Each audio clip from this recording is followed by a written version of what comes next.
Olá pessoal, segue a resolução da questão 6 da prova de Física Vestibular de Inverno de 2019 da UEPG.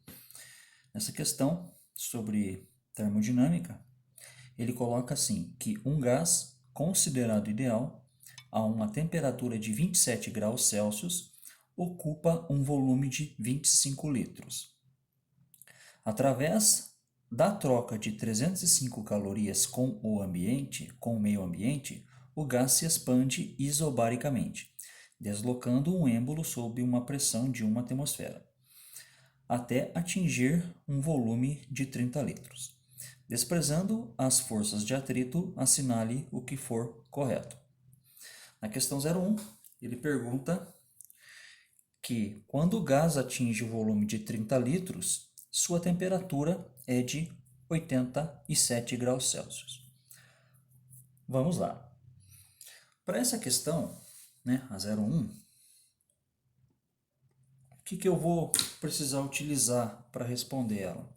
Vou utilizar a lei dos gases ideais. PV igual a nRT. Então eu vou considerar que o meu gás, a 27 graus Celsius, quando ele tem esse volume de 25 litros, ele está no seu estado A. Então, ele está no estado A. Esse gás vai se expandir isobaricamente, ou seja, ele não mudará de pressão, sua pressão se manterá constante, e esse gás que possuía 25 litros de volume, no estado B vai possuir 30 litros, ou seja, ele vai aumentar o seu volume. Para resolver essa questão, como eu falei, eu vou precisar utilizar a lei dos gases ideais. Como o número de mols e o R, que é a constante dos gases, não serão alterados, eu posso dizer que no estado A, o gás possui uma pressão A, um volume A, N, R e uma temperatura TA. No estado B, ele vai possuir uma pressão B, um volume B, o número de mols e a constante do gás não vão ser alterados e ele vai passar a ter uma temperatura TB. Se eu isolar esses dois termos aqui e igualar, eu acabo chegando numa importante relação, que é a seguinte, que PA, VA sobre TA é igual a PB, VB sobre TB. E é essa relação que eu vou utilizar para resolver a questão 01. Com um detalhe, como ele fala que a expansão é isobárica, então a pressão A e a pressão B têm exatamente o mesmo valor. Então acaba se reduzindo ainda mais para a seguinte relação. VA-TA é igual a VB-TB. Beleza? Então vamos lá. Ele me deu o volume em litros e a temperatura em graus Celsius. Vamos fazer as transformações aí. Primeiro, se eu tenho litro e quero obter metro cúbico, o que eu vou fazer? De litro para metro cúbico, eu vou dividir isso aqui por 1000. E de metro cúbico para litro, eu multiplico por 1000. Tá certo? De tal forma que o volume VA, que é o que ele me forneceu, que é igual a 25 litros, se eu realizar essa transformação, dividir esse cara por 1000, eu vou obter um volume de 25 vezes 10 na menos 3 metros cúbicos. E o volume VB, que é de 30, vai ser igual a 30 vezes 10 na menos 3 metros cúbicos. Ok, então os volumes estão transformados. O que eu preciso fazer agora? Transformar a temperatura de graus Celsius para Kelvin. Você vai usar uma relação importante que diz assim, que a temperatura em Kelvin é igual à temperatura em Celsius mais 273. Então, se você for lá e fazer a transformação, 27 mais 273, ela é igual a 300 Kelvin. Beleza, então vamos partir para a resolução. O volume VA eu já conheço, 25 vezes 10 na menos 3. A temperatura TA é 300.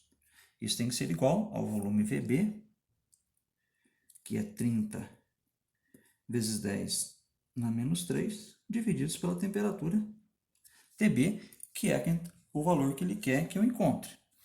Tá certo? 10 a menos 3 aqui com 10 a menos 3 eu corto. Tá certo? 30 vezes 300. 300 vezes 3 dá 900, com mais um zero dá 9.000. Então, 9.000 é igual a TB vezes 25. Então, eu encontro que TB é igual a 360 Kelvin. Beleza. Encontrei um valor de 360 Kelvin para a temperatura TB, mas ele quer que eu transforme para Celsius para ver se vai dar 87. Vou utilizar novamente essa relação aqui, ó. Só que agora, como ele quer a temperatura em Celsius, então vai ficar assim, TC é igual a TK menos 273. Passei o 273 para o outro lado. Se você fazer essa relação aqui, então vai ficar 360 menos 273, ou seja, TC é realmente 87 graus Celsius.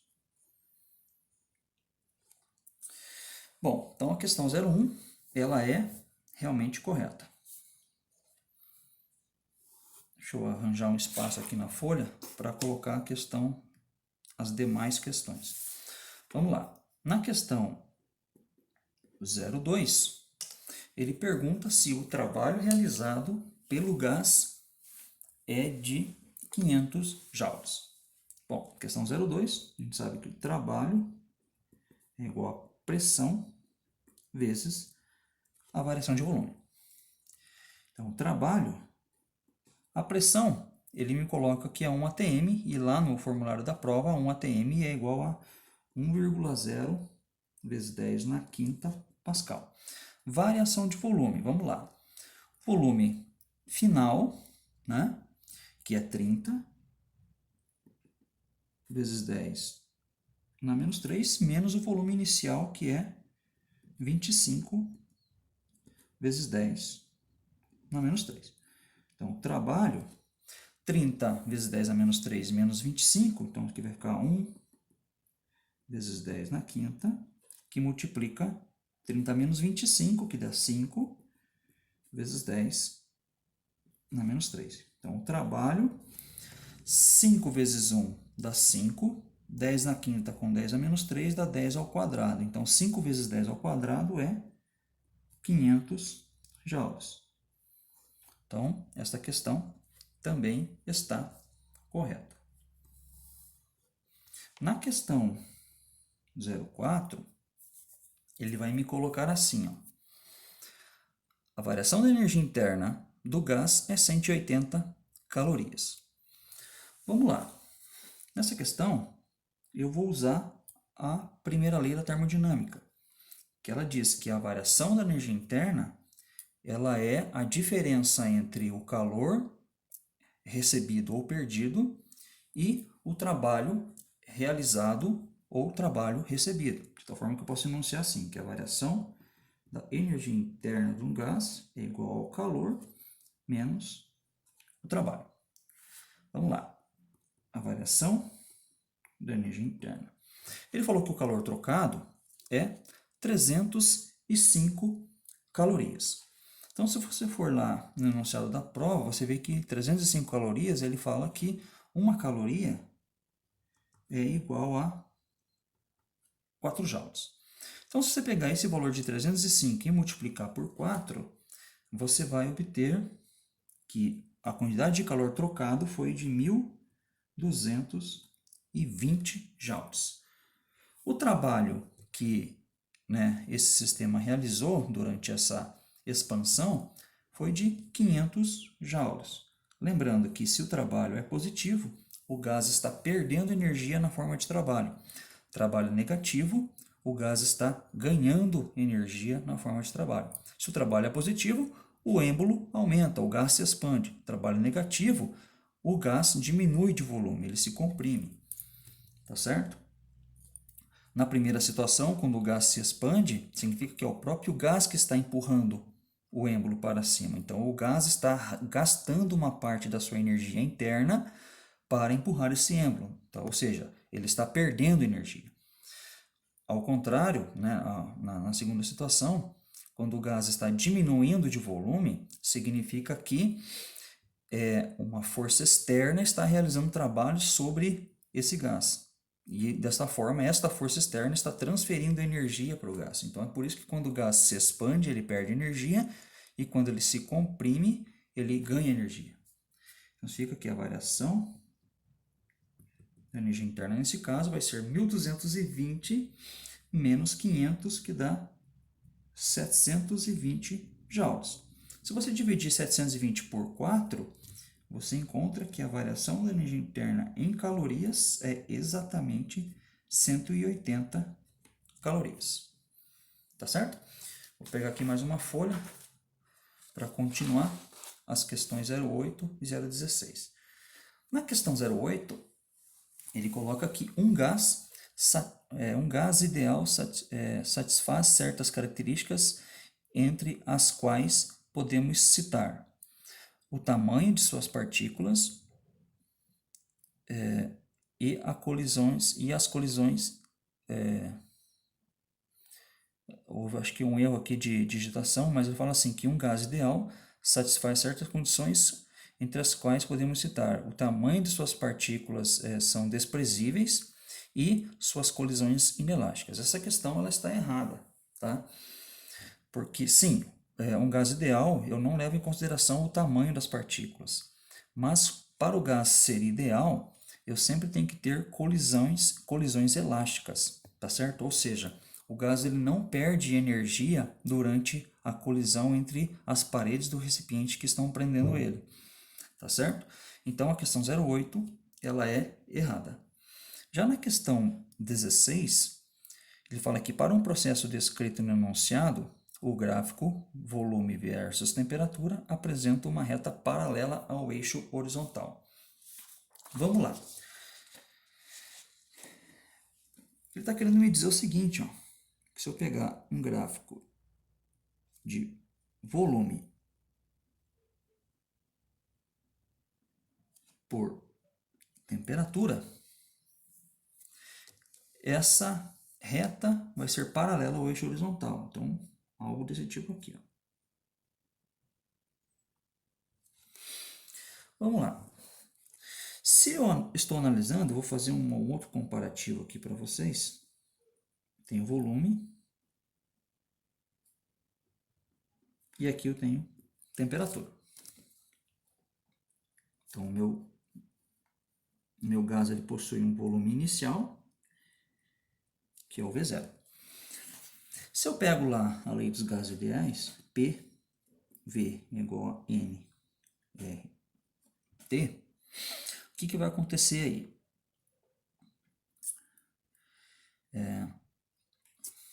Se eu olhar aqui esse meu gráfico, aqui eu tenho a variação de volume, esse cateto aqui, se eu pegar essa inclinação, aqui eu tenho a minha variação de volume, e aqui eu tenho a minha variação de temperatura. Bom, variação de volume por variação de temperatura, se eu isolar aqui, o que eu vou ter? V sobre T é igual a NR sobre P. Se eu dividir isso aqui, na verdade eu estou encontrando o quê? Variação de volume por variação de temperatura, isso é igual a tangente desse ângulo θ aqui.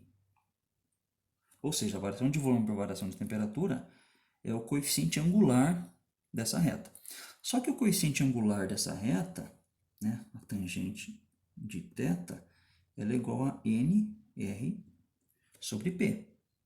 Ou eu posso até dizer que a tangente de θ é NR, que é uma constante, então é alfa P a menos 1.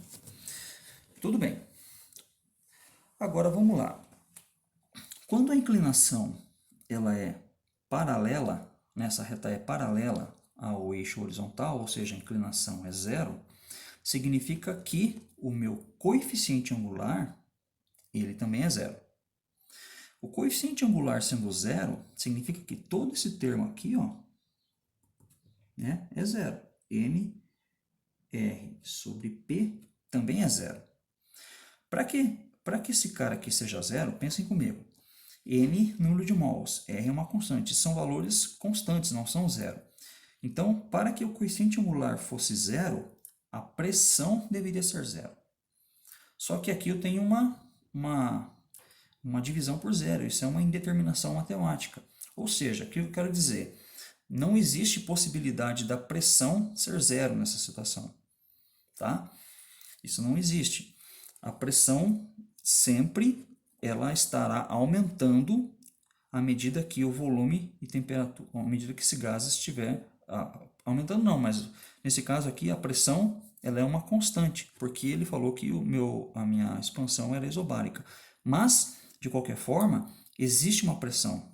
Se a pressão fosse nula, eu ia acabar tendo uma indeterminação matemática. E nesse caso, por mais comprimido ou expandido que o gás esteja, sempre vai existir uma pressão, ele sempre terá uma pressão. Nesse caso aqui, a pressão variou constante, ela não variou, na verdade, foi isobaricamente, ela se expandiu isobaricamente, então significa que o gráfico que descreve esta variação de volume em função da temperatura é desse tipo aqui, ó, tá? Onde para qualquer posição que eu pegue, a minha inclinação dessa minha reta é uma constante. Isso quer dizer o quê? Que a pressão que surge desse coeficiente angular aqui, ela sempre é uma constante. Então, nesse caso, para essa questão, eu tenho as alternativas 4, 2 e 1 corretas. 4, 2, 6, com 1, 7. Então, a somatória dessa prova é 7. Beleza, pessoal? Obrigado, até a próxima questão.